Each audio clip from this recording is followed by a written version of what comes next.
दोस्तों, क्या आप जानते हैं कार की जो हेडरेस्ट होती है वो हमारे सर को सपोर्ट देने के अलावा किस काम आती है? और या फिर ये कि जो आर्मी की गाड़ियाँ होती है उनके नंबर प्लेट सबसे यूनिक क्यों होते हैं, सबसे अलग क्यों होते हैं? तो ऐसे ही कुछ इंटरेस्टिंग एंड रैंडम फैक्ट देखेंगे। तो मैं हूँ ऋषभ और आप देख रहे हैं फैक्ट्स हो। तो चलिए फैक्ट के काउंटडाउन को आगे बढ़ाते हैं और बढ़ते हैं हमारे फैक्ट्स की तरफ।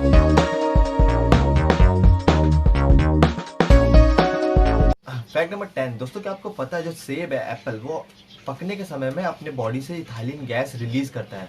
जी हाँ, आप टेंशन मत लीजिए, इसके लिए नेचुरली है और इससे आपको भी कोई नुकसान नहीं पहुंचेगा।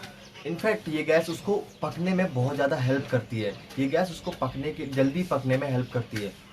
और एक इंटरेस्टिंग फैक्ट बताता हूँ, अगर आपको कोई और फ्रूट पकाना है, जैसे कि कोई अलग फ्रूट पकाना है, तो उसको सेब के पास रखिए, वो जल्दी पक जाएगा क्योंकि सेब जो है वो इथाइलिन गैस रिलीज करेगा। वो गैस दूसरे फ्रूट को भी पकने में मदद करेगी। तो फैक्ट नंबर 9। दोस्तों, ये घटना साल 2015 की है, जब एक बेंजामिन नामक एक अमेरिकन ने रेड बुल के ऊपर एक केस कर दिया और उस केस में उसने ये लिखा था कि मैं पिछले 10 साल से रेड बुल पी रहा हूँ पर मेरे कोई विंग्स नहीं आए।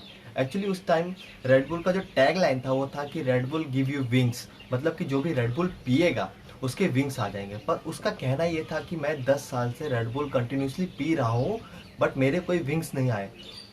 एक्चुअली ये कोई मजाकिया केस नहीं है, ये सीरियसली केस था। रेड बुल को उस आदमी को $13 मिलियन देने पड़े, मतलब कुछ 90 करोड़ रुपए।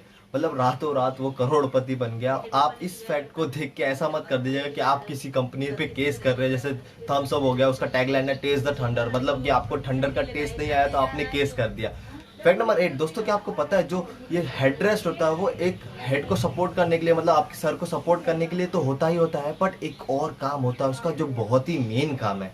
जी हाँ, वो सेफ्टी पर्पस के लिए बनाया गया था। जैसे कि आपकी कार कहीं इमरजेंसी टाइम में कहीं जैसे कि पानी में चली गई, तो आप अगर उसका दरवाजा नहीं खोल पा रहे तो वो सीट रेस्ट आप देखे होंगे हर कार में वो पूरा निकल जाता है। और उसके दोनों कॉर्नर्स आप देखेंगे कि रॉड के बने होते हैं, जिसकी मदद से आप कांच को तोड़ के बाहर निकल सकते हैं। या फिर कहीं इमरजेंसी टाइम में कहीं दरवाज़ा नहीं खुल रहा है, कहीं बहुत ज़्यादा फंसे हुए हैं आप, तो उसकी मदद से निकल सकते हैं आप। तो ये सेफ्टी पर्पस के लिए भी बनाया गया था, बट बहुत ही कम लोगों को ये पता है कि इसका यूज़ ऐसे भी होता है। Fact number 7। दोस्तों, अगर आपने कभी आर्मी की गाड़ियों को सड़क पे जाते हुए देखा होगा तो आपने एक चीज़ नोटिस की होगी कि उनकी गाड़ियों का नंबर प्लेट कुछ यूनिक होता है, कुछ अलग होता है। हालांकि अगर हम लोग किसी और गाड़ी को देखें जो नॉर्मल गाड़ी होती है, उसका नंबर प्लेट देखें तो हम पता कर सकते हैं ना कि वो कहाँ की गाड़ी है।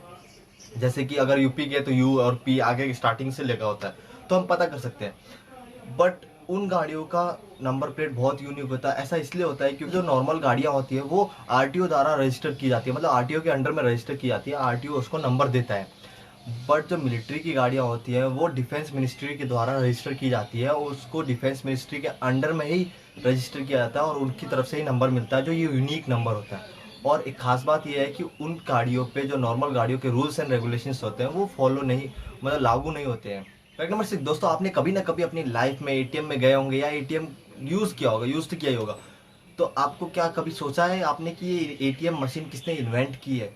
तो चलिए जानते हैं। तो ATM machine John shepherd Baron द्वारा इन्वेंट की गई थी। इसमें पहले जब इन्वेंट की गई थी तब उसमें 6 डिजिट के पासवर्ड लगते थे, पर उनकी वाइफ जो थी उनको 6 डिजिट पासवर्ड याद नहीं रहता था। उनको फर्स्ट 4 डिजिट पासवर्ड ही याद रहता था, बाकी दो वो भूल जाती थी। इसकी वजह से अभी हम लोग जो पासवर्ड देखते हैं वो 4 डिजिट का ही पासवर्ड होता है। Fact number 5। दोस्तों, हम सभी ने ये फैक्ट देखा होगा या तो खुद किया ही होगा कि जैसे कभी हमारा टीवी का रिमोट काम नहीं करता तो हम उसको ऐसे करके ठोकते हैं कि हिलाते हैं और उसको फिर ऐसे करके यूज करने में तो लगते हैं, तो वो थोड़ा बहुत काम करने लग जाता है। तो इस जो ठोकने को परक्यूसिव मेंटेनेंस कहते हैं। इसका मतलब ये होता है कि percussive maintenance is the term for hitting something until it works, मतलब कि वो जब तक काम ना कर जाए तब तक उसको ठोकते रहना। और इंडिया में तो ये चलता ही रहता है, मतलब कि जो चीज़ खराब हो उसको ठोक के थोड़ा सा देखते हैं कि हाँ भाई चल जाए।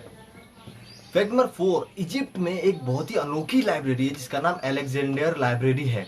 मतलब उस लाइब्रेरी में एक ऐसी बेंच है जो बहुत ही वर्ल्ड फेमस यूनिक बेंच है। वो बेंच इसलिए इतनी फेमस है क्योंकि उस बेंच की जो बनावट है वो एक किताब की तरह बनाई गई है, मतलब एक बुक जैसी लगती है। जो आप देख सकते हैं अभी स्क्रीन पे, वो एक बुक जैसी लगती है और एक्चुअली उसमें टेक्स्ट लिखे हुए हैं और उसमें बैठे बैठे आप टेक्स्ट पढ़ सकते हैं कि साफ साफ आप देख सकते हैं कि उसमें कुछ टेक्स्ट लिखे हुए हैं और उस लिखे हुए असली टेक्स्ट हैं। फैक्ट नंबर 3, आपको पता ही होगा कि जैसे आप कभी कोई काम कर रहे होते हैं तो आपको ऐसा लगता है कि यार ये काम मैंने पहले किया है, आप रिलेट करते हैं, तो इस टर्म को डेजा वू कहते हैं। पर आप मानेंगे नहीं, इसका उल्टा भी एक टर्म होता है जिसे जमाइज वू कहते हैं। जैसे कि डेजा वू का मतलब ये होता है कि अगर आप कोई काम कर रहे होते हो तो आपको लगता है कि यार ये काम मैंने पहले भी किया है, उससे रिलेट हो जाता है कि हाँ ये मैंने काम पहले भी किया, हमारे दिमाग में आ जाता है।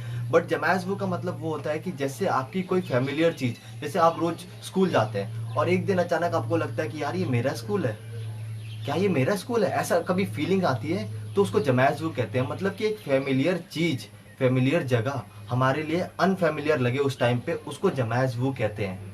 फैक्ट नंबर 2, दोस्तों आप सभी ने हमें कभी ना कभी गेम खेला होगा, वीडियो गेम खेला होगा जिसमें कंट्रोलर का यूज आता है। तो हम लोग कार या फिर प्लेन उड़ाने के लिए उसका कंट्रोलर का यूज करते थे। बट यूएस नेवी ने इसको एक लेवल अप करके अपनी जो सबमरीन्स होती है उसमें यूज कर दिया एज अ कंट्रोलर। सबमरीन को उस रिमोट से कंट्रोल किया जाता था। असल में दोस्तों अगर हम लोग 2018 के पहले की बात करें तो उसमें ट्रेडिशनल व्हील वाला जो स्टीयरिंग वाला कंट्रोलर होता था वो यूज किया जाता था, बट वो बहुत कॉस्टली होता था और उससे चलाना बहुत हार्ड था, बहुत कम लोग चला पाते थे उसके लिए। इसलिए उन्होंने इसको चेंज कर 2018 के बाद ये कंट्रोलर वाला लेके आ गए जिससे सबमरीन्स को कंट्रोल किया जाता इजीली बैठे बैठे एक जगह पे।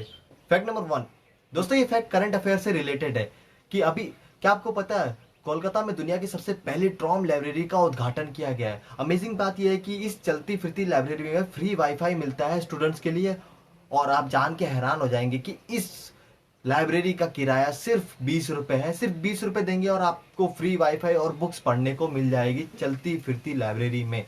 तो आज के लिए बस इतना ही। वीडियो अच्छी लगी तो लाइक करें, चैनल पर न्यू है तो सब्सक्राइब करें और बेल आइकन दबाएं ताकि हमारी अपडेट्स आप तक पहुंचती रहे।